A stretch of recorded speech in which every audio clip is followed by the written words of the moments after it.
네, 우리 옆에 분들과 인사해 보겠습니다. 잘 오셨습니다. 네, 사랑합니다. 한번 인사해 보겠습니다. 좀 늦게 하지만 사랑합니다. 네, 이렇게 인사해 볼게요. 오늘 설교의 제목은 전능자의 날개 아래라는 제목입니다. 전능자의 날개는 룻기 3장 12절에 나오는 나오미와 룻을 보호하시는 그 하나님을 표현한 말입니다. 이 시간 우리는 나오미의 삶을 인도하시는 그 하나님의 손길을 볼 것입니다. 그리고 그 하나님의 손길은 바로 끊임없는 그 날개짓으로 묘사되어 있는데요. 그 날개 아래에서 나오미와 룻을 품으셨고 또 그 하나님이 우리 하나님 되심을 고백하는 시간 되었으면 좋겠습니다. 그 하나님이 우리의 가정을 이끄시고 또 우리 나라를 이끄시고 또 우리의 교회를 이끄시는 그 하나님의 날개를 이 시간 저와 여러분이 눈을 들어 보시는 시간 되었으면 좋겠습니다. 그 이야기를 통해서 그 하나님께 우리의 사정을 아뢰고 또 가정과 나라와 교회를 위해 기도하는 은혜의 시간 되시기를 믿음을 축원드립니다. 오늘 본문에서 나오미와 사람들은 대화를 나누고 있습니다. 고향을 떠났던 나오미와 또 그의 며느리였던 모압 여인 룻이 고향 베들레헴으로 돌아오고 있습니다.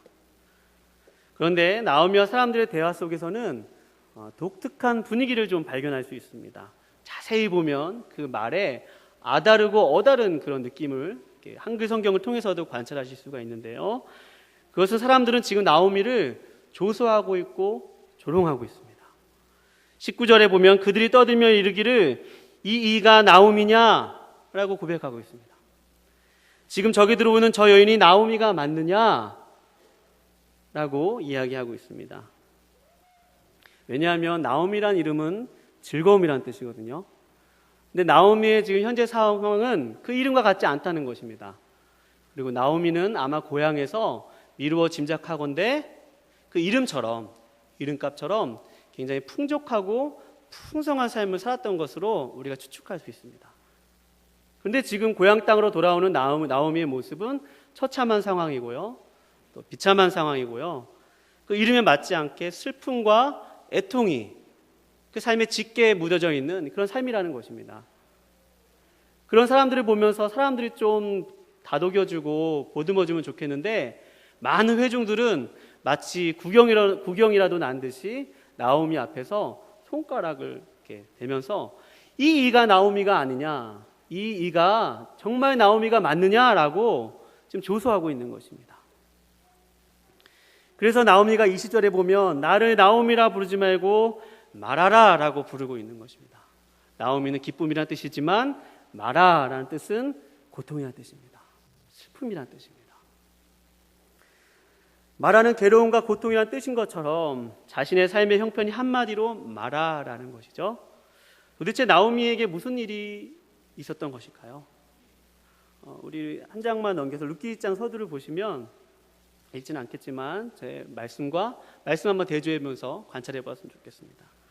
사사시대에 큰 흉년이 들었습니다.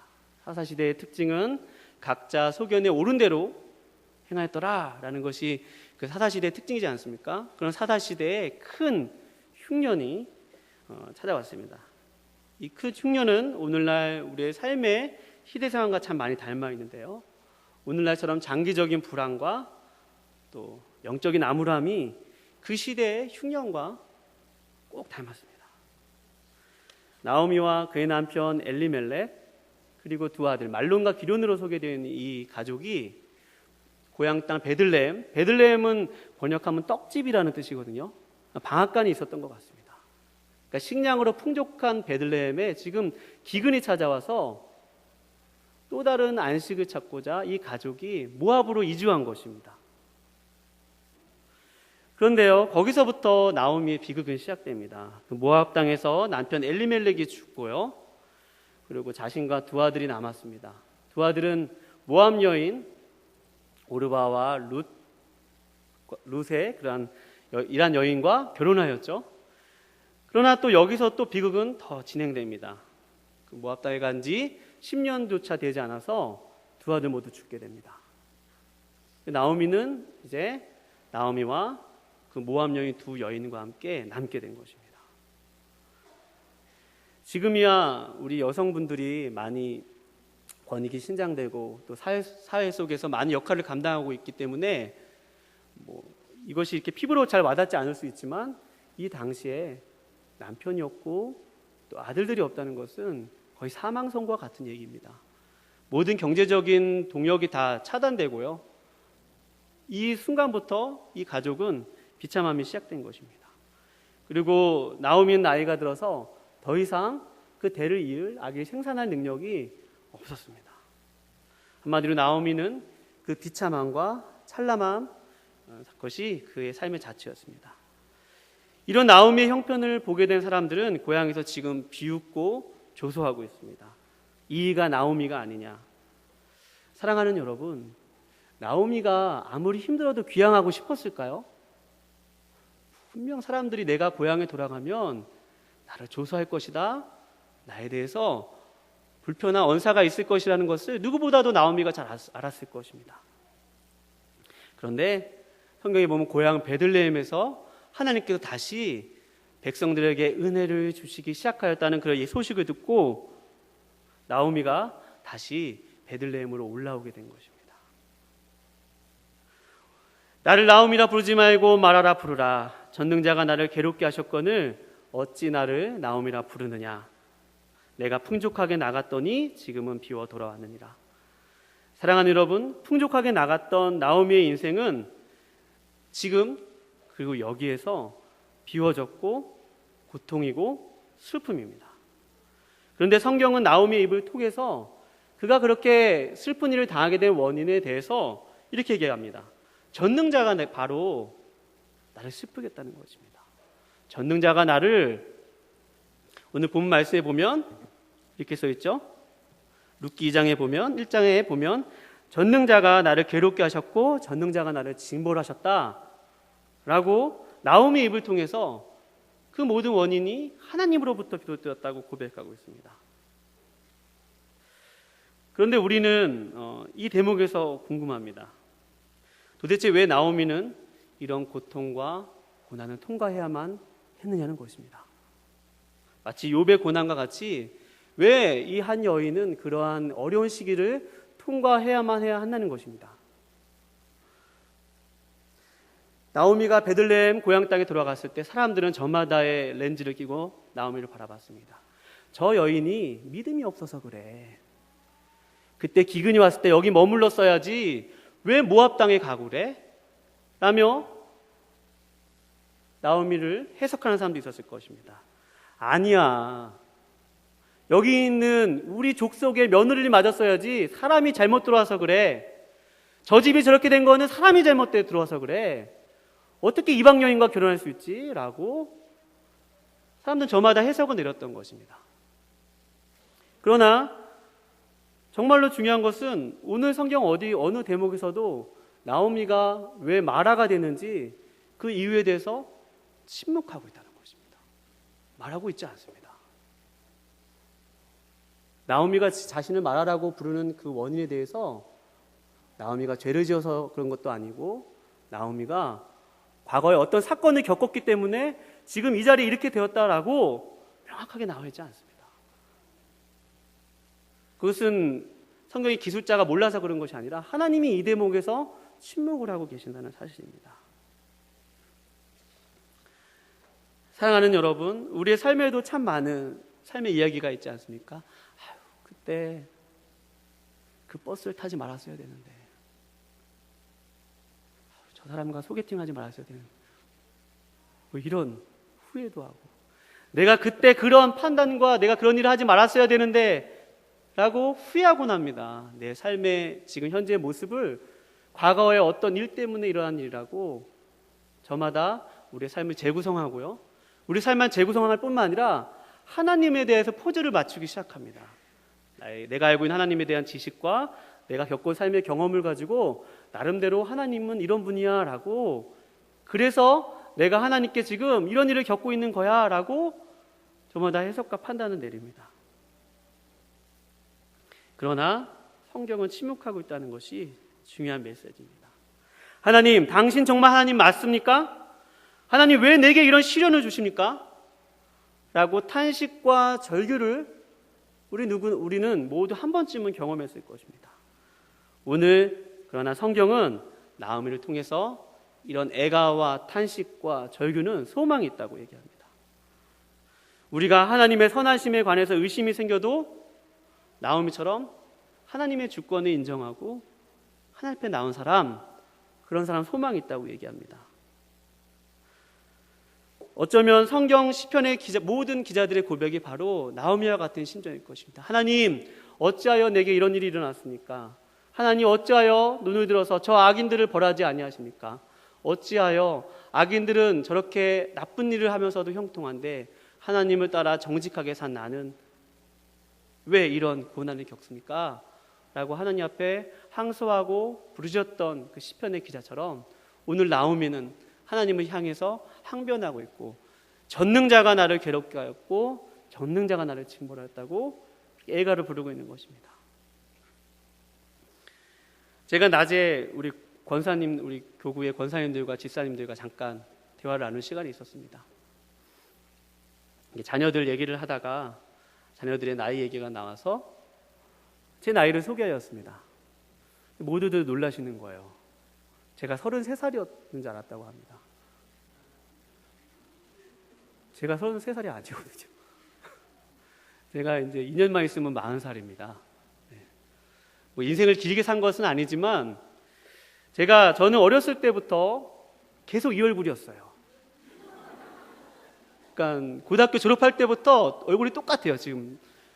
그러니까 그때는 나이가 많이 들어서 손해를 보고 정작 나이가 좀 이렇게 관록이 있어 보여야 하는 이 시기에는 오히려 또 그대로여서 그런 오해가 있는 것 같습니다. 제가 왜 이 이야기를 드리냐면요, 저도 인생을 살면서 많은 굴곡이 있었죠. 정말 신앙의 바닥을 칠 때도 있었고요. 하나님이 날 정말 사랑하시는 게 맞나? 하나님 정말 살아계시는 하는 건가? 이런 애탄과 애통과 절규 속에서 하나님을 향해 손가락질을 한 적도 있었고요. 모든 거 다 포기하고 싶은 때도 정말 참 많았습니다. 어쩌면 이 나오미의 얘기는 저의 얘기죠. 제가 경험한 하나님의 여러분들과 그 심정을 나누고 싶은 것입니다. 그러나 성경에서 하나님이 침묵하셨듯이 저에게도 아직 하나님은 침묵하고 계십니다. 제가 하나님의 선하심과 그분의 의로우심과 그분에 대해서 정말 당신 하나님 맞습니까? 라고 그런 회의가 들 때, 또 나의 삶에 대해서 내가 나름대로 해석하고 내 나름대로 내가 해석한 것을 통해서 하나님을 알려고 할 때 하나님은 철저하게 말씀하지 않으셨습니다. 제가 소망이 있는 것은 성경도 얘기하지 않는다는 대목에서 제가 많은 소망을 얻었습니다. 사랑하는 여러분, 나오미의 고백처럼 하나님은 전능자 하나님을 여러분 믿으시기 바랍니다. 하나님은 우리가 모든 것을 측량할 수 없는 분이셔요. 그것도 우리의 삶이 이렇게 다양하고 많은 스토리를 가진 것처럼 하나님은 측량할 수 없는 분이시죠. 우리 삶을 그렇게 딱딱 공식처럼 인도하신 분이 아니시라는 것입니다. 어떤 사람에게는 저렇게도 인도하시고 어떤 사람에게는 이렇게도 인도하시는 것입니다. 내가 만난 하나님이 전부가 아니고 내가 경험한 하나님이 다가 아닌 것처럼 우리가 아는 하나님은 정말 부분적이고 극히 제한적이고 다 알 수는 없습니다. 그 전능자의 하나님께서 그러나 저와 여러분에게 오늘 주신 이 계시의 표현은 바로 날개 아래 보호하고 계신다는 거예요. 제가 이 부분에 눈이 확 뜨인 것은 제가 군 생활을 화천 7사단에서 했거든요. 우리 교회 대선배님도 계십니다. 화천 7사단 유명한 부대입니다. 최전방 GOP에서 군 생활을 했는데 거기서 독수리를 봤어요. 독수리. 여러분 독수리 본 적 있으세요? 독수리가 하늘을 나는데요, 까마귀와 독수리가 동시에 납니다. 근데 5분만 멀리서 보면 언뜻 보면 까마귀와 독수리가 똑같은 것 같아요. 근데 5분만 있으면 까마귀는 들통이 납니다. 왜일까요? 5분 있으면 까마귀는 힘이 부족해서 날개짓을 합니다. 바닥바닥바닥. 그러나 독수리는 한번 창공에 떠서 날개를 쫙 피면 절대 날개짓을 하지 않아요. 1시간을 날던 2시간을 날던 한번 기류를 탄 독수리는 쫙 올라가서 멋지게 하늘 나는데 제가 탄성을 했어요. 그 독수리 보면서 와, 성경에 보면 하나님을 독수리 날개로 많이 비유하는데, 와, 하나님이 참 독수리에 대한 제가 그 모습을 보면서 오늘 이 나오미에 보면 하나님께서 나오미의 삶을 인도하시는데 그 독수리의 날개로 그 날개 아래에 품으신다는 거예요. 사랑하는 여러분, 사람들은 나오미가 비어 돌아왔을 때 비아냥대고 정지했지만 하나님은 한 번도 그 날개짓을 쉬신 적이 없다는 거예요. 여러분, 날개로 날려면요, 날개짓을 해야 됩니다. 날아야 돼요. 새는 계속 날려면 가만히 있을 수가 없습니다. 독수리처럼 날개를 쫙 펴서 창공을 나르든 까마귀나 벌새처럼 끊임없이 날개짓을 하든 하나님은 우리를 향해서 지금도 그렇게 날개짓을 하고 계신 거예요. 사랑하는 여러분, 나오미가 고향 땅에 하나님께서 은혜를 주셨다는 얘기를 듣고 한 발자국 내딛습니다. 오늘 본문을 읽지 않았지만 모압 땅에 있다가 고향 땅에 한 발자국 가기 위해서 한 발자국 내딛었습니다. 그리고 우리가 룻의 결말을 잘 알지 않습니까? 한번 읽어볼게요. 우리 시간상 룻의 이야기를 다 살펴볼 수는 없지만 룻기 4장 13절과 15절, 13절부터 15절까지입니다.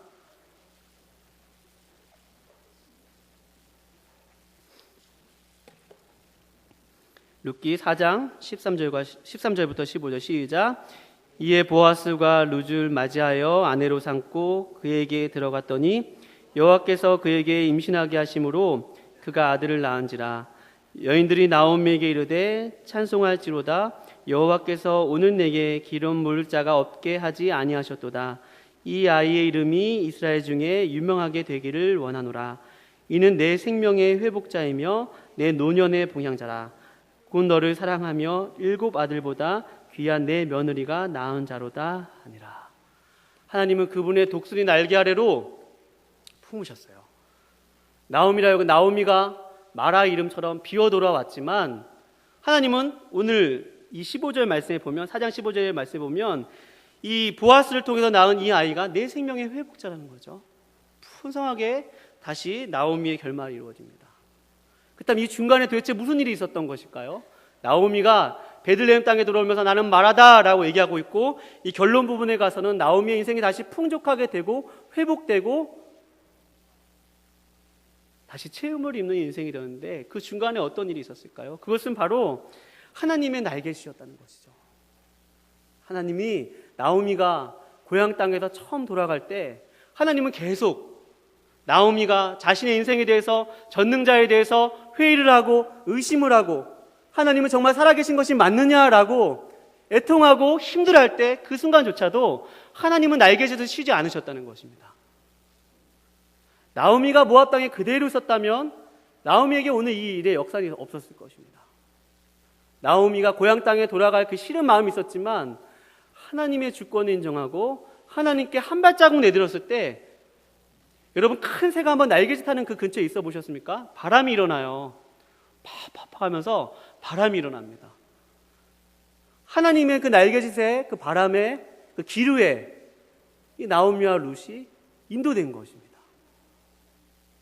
중간에 룻이 오르바는 집으로 갔지만 너가 남편도 죽었으니까 이제 고향으로 돌아가는 그 시어머니의 말을 듣고도 룻은 어머니 하나님이 나의 하나님이 되고 어머니의 백성이 나의 백성이 될 것입니다 라고 어머니를 붙쫓았어요. 그것은 룻의 헌신이었고 룻의 어머니를 향한 긍휼과 사랑이었습니다.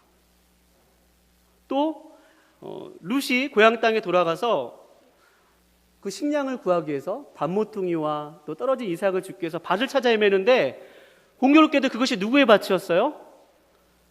나오미의 남편 엘리멜릭의 친족 보아스의 땅에 간 것이에요. 그러니까 여러분 좀 상상을 한번 해보세요. 그림을 그려보시면 하나님이 지금도 날개짓을 계속하고 계신 거예요. 그 바람에 나오미가 한 발자국, 정말 어려운 한 발자국만 딱 내딛었더니 그 날개짓으로 보아스의 집, 날개짓으로 오르바는 집으로 갔지만 룻은 정말 힘든 결정을 내리게 된 것입니다. 계속 하나님이 날개짓하고 계시죠.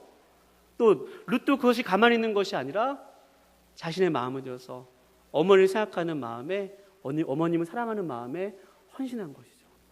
또 보아스는 어떻습니까? 보아스도 룻을 맞이하면 그 제사상에 손해가 갑니다.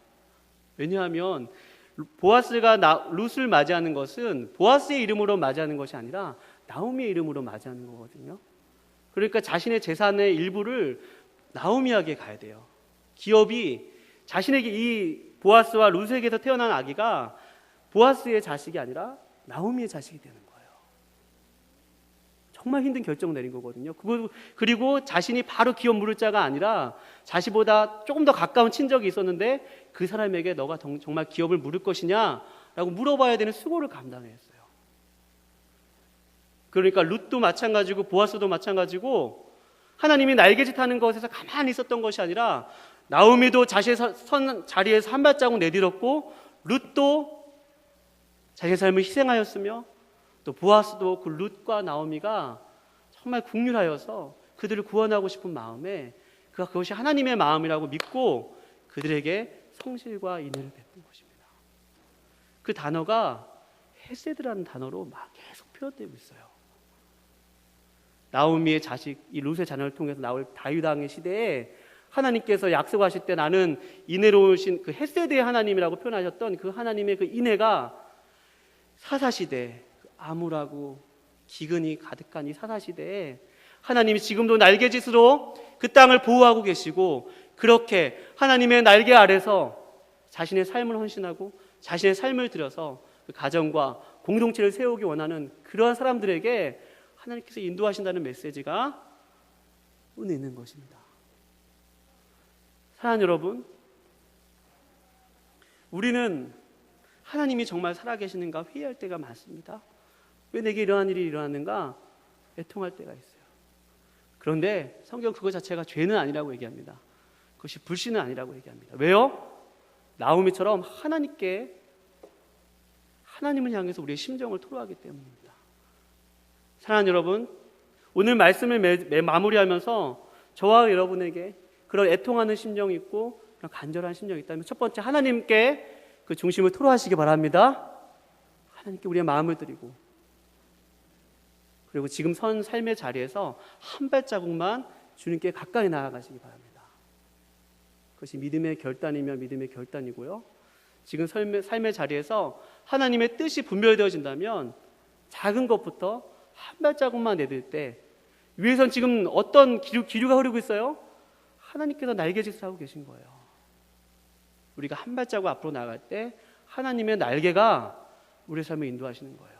마치 룻과 보아스를 붙여주셨던 것처럼 사람을 붙여주시고요, 환경을 열어주셔서 우리가 그 결단한 그 한 발자국의 내디딤을 통해서 하나님의 역사는 여러분 이루어짐을 여러분 믿으시기 바랍니다. 그러나 혼자는 안 돼요. 그래서 공동체가 해야 돼요. 룻과 보아스가 그 나오미를 향해서 헌신하고 긍휼과 사랑을 베풀었던 것처럼 우리가 누군가의 기도 제목에 응답이 되어줘야 돼요. 우리 한번 옆에 사람과 인사해 볼게요. 당신은 누군가의 기도 응답입니다. 시작. 그러니까 내가 누군가의 기도 응답이 되어야 돼요. 하나님은 사람을 통해서 역사하신다니까요. 누군가가 어떤 간절한 기도 제목이 있다면 그것이 내 피부로 느껴진다면 외면하면 안 돼요. 보아스는 외면 안 했거든요. 하나님의 주권과 인간의 최선을 모두 강조하고 있어요. 룻기는 하나님의 날개짓만 얘기하고 있는 것이 아니라 룻과 보아스가 자신의 온 생을 걸은 그 헌신과 희생을 동시에 강조하고 있습니다. 그럴 때 하나님의 샬롬이 이루어지고요, 하나님의 화평이 이루어진다는 것입니다. 하나님의 사랑과 하나님의 주권과 우리의 최선이 만나는 그 자리에서 오늘 이 룻의 자신을 말하라고 고백했던 그 룻의 인생이 다시금 풍성함과 채움과 또 샬롬으로 또 안식으로 바뀌어지면 여러분 확인하시고 저와 여러분이 그 하나님을 날개를 바라보면서 그 날개 아래서 안식을 누리며 기도하는 귀한 은혜 시간 되시기를 주님 이름으로 축원드립니다. 기도하시겠습니다. 기도하시고 찬양하시겠습니다.